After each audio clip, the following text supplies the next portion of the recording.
पवित्र शास्त्र बायबल वाचन कार्यक्रम इफिस्करास लिहिलेले पत्र अध्याय 6 मराठी. इफिस्करास लिहिलेले पत्र अध्याय 6. इफिस्करास लिहिलेले पत्र अध्याय 6.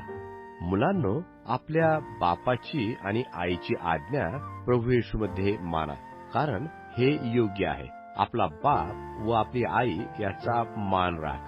ही पहिली वचनयुक्त आज्ञा आहे, यासाठी की तुझे कल्याण व्हावे व तू पृथ्वीवर दीर्घायू असावे.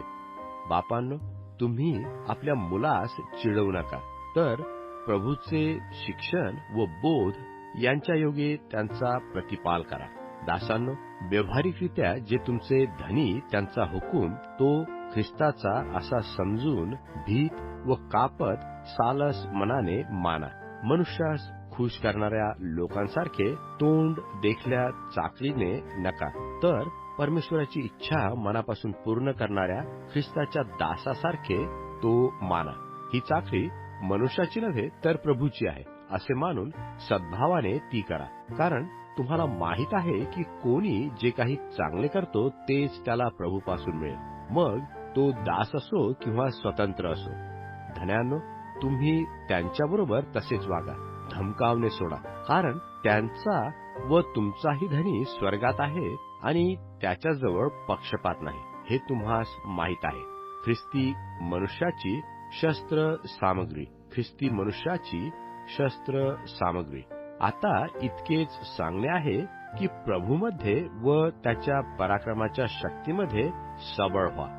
सैतानाच्या कुयुक्तीपुढे टिकावयास तुम्ही समर्थ असावे म्हणून परमेश्वराची संपूर्ण शस्त्र सामग्री धारण करा, कारण आपले युद्ध रक्तमांसाबरोबर नव्हे, तर सत्ता, अधिकार, या अंधकारमय जगाचे अधिपती, आकाशातला दुरात्मा समूह यांच्याबरोबर आहे. यास्तव तुम्ही वाईट दिवशी विरोध करायला व सर्व काही केल्यावर टिकून राहावयाला समर्थ असावे म्हणून परमेश्वराची संपूर्ण शस्त्र सामग्री घ्या. यास्तव सत्याने आपली कंबर बांधून नीतिमत्व रूपी उरस्त्राण धारण करून शांतीच्या सुवार्तेने बनलेल्या सिद्धतेच्या पादुका पायात घालून आणि या सर्वाखेरीज जिच्या योगे त्या दुष्टाचे सर्व जळते बाण तुम्हाला विझवता येतील ती विश्वासरूपी ढाल धरून उभे राहा. तारणरूपी शिरस्त्राण व परमेश्वराचे वचन अशी आत्म्याची तलवार ही घ्या. सर्व प्रकारे प्रार्थना व विनंती करा.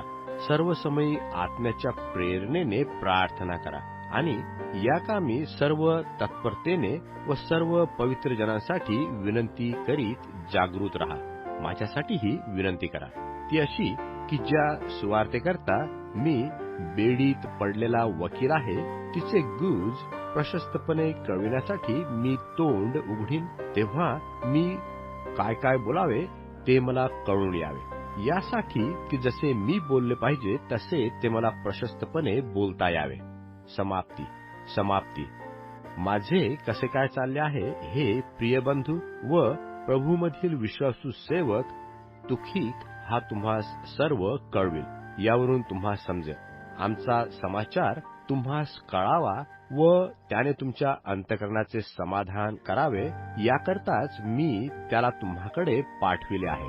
परमेश्वर पिता व प्रभू येशू ख्रिस्त याचपासून बंधूंना शांती व विश्वासासह प्रीती लाभो. आपला प्रभू येशू ख्रिस्त याचवर जे अक्षय प्रीती करणारे त्या सर्वावर कृपा असो.